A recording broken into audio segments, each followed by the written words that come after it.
বিতর্কিত শিক্ষা ব্যবস্থা প্রণয়ন করে বিগত দিনে বিভিন্নভাবে সমালোচিত হয়েছে আওয়ামী লীগ সরকার। শিক্ষার্থী থেকে শুরু করে অভিভাবকগণ একযোগে সবাই ক্ষিপ্ত ছিল পতিত শেখ হাসিনা সরকারের শিক্ষা ব্যবস্থায়। এমনকি পড়ালেখার চেয়ে অনেক অপরিহার্য জিনিস আছে। তো আমার কথা এই যে বই যাতে আরো অনেক ভালো ভালো জিনিস আছে, পড়াশোনার জন্য অনেক ভালো ভালো কথা আছে।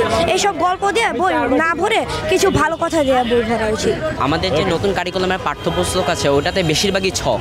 আমরা আসল একটু তথ্যবহুল হইলে আমাদের জন্য জিনিসটা বুঝতে আরও ভালো হতো। আর ছকের জন্য যে জায়গা আসলে এটা খুবই সামান্য। গণিতের এতগুলো ছক মানে কোনোভাবেই কমপ্লিট করা অনেক কষ্টসাধ্য।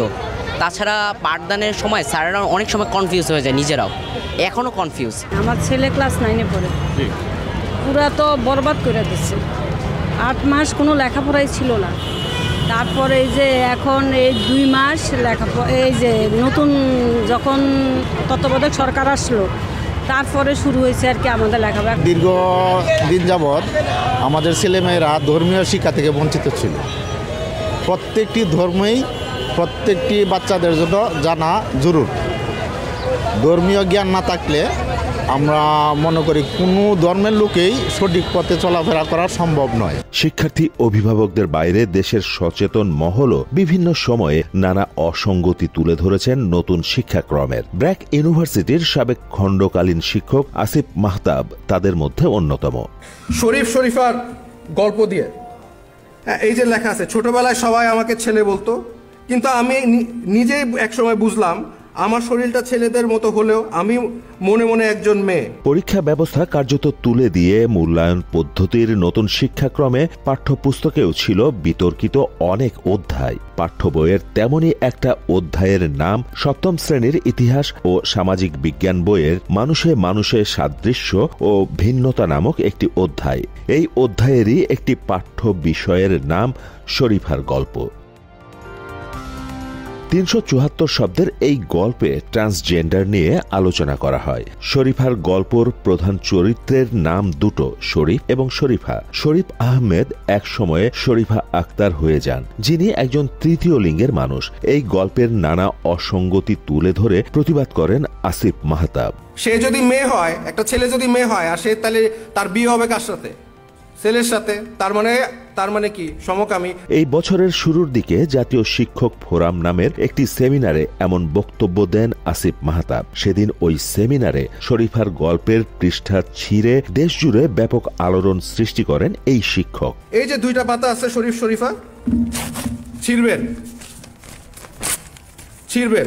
হিজড়া জনগোষ্ঠী সম্পর্কে সচেতন করার নামে সুকৌশলে শিক্ষার্থীদের মন মগজে সমকামিতার বীজ রোপণ করা হচ্ছে বলে মন্তব্য করেন আসিফ মাহতাব। সেই সঙ্গে সমকামিতাকে এদেশে বৈধতা দেয়ার চক্রান্তের আশঙ্কার কথাও তুলে ধরেন তিনি। তাদেরকে স্কুলে ব্রেন ওয়াশ করা হবে, যেটা আমেরিকা ইংল্যান্ডে করা হচ্ছে, যে তুমি মেয়েদের মতো করছো তো তুমি মেয়ে।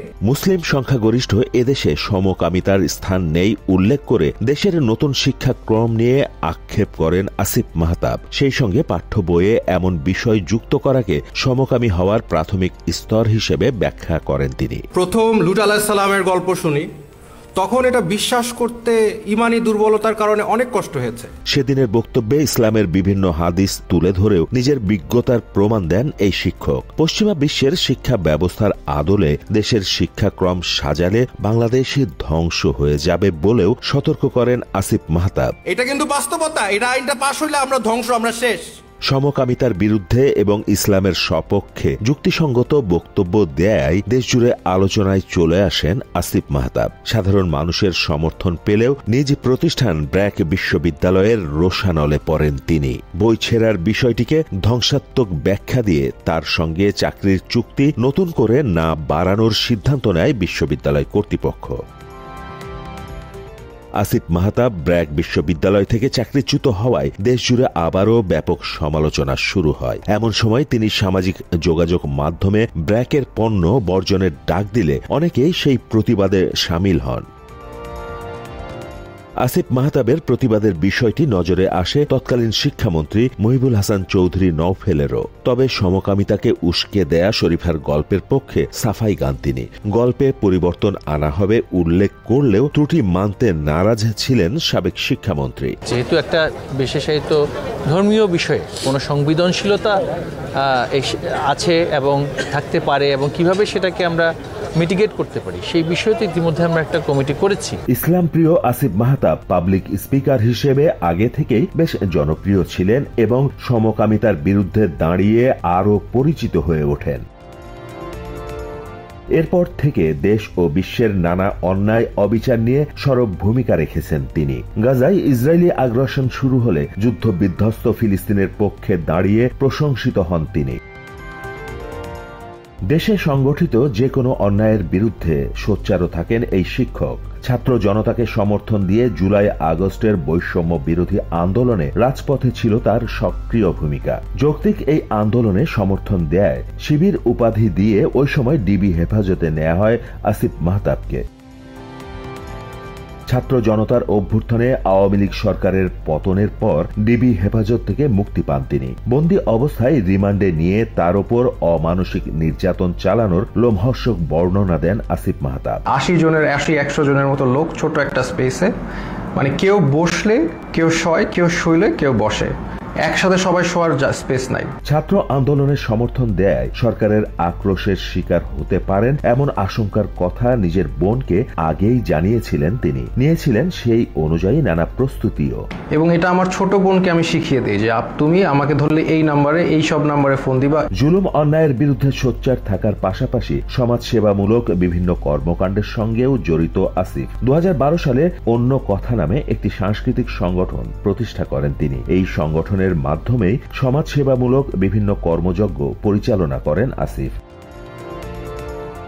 ইসলামিক আদর্শিত আসিফ মাহতাব 1985 সালের 1 জানুয়ারি চট্টগ্রামের রাঙ্গুনিয়া উপজেলায় জন্মগ্রহণ করেন। তার পুরো নাম আসিফ মাহতাব উৎস।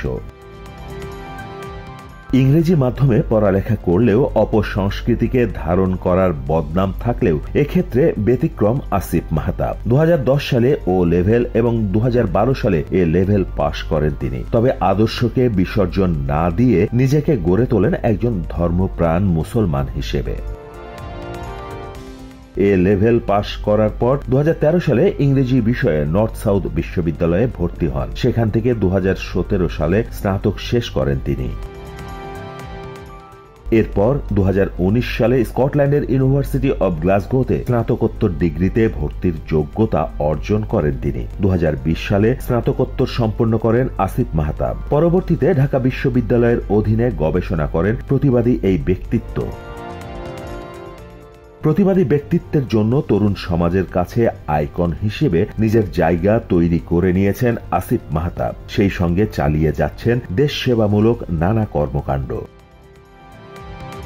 দাউদ ইব্রাহিম, বাংলা এডিশন।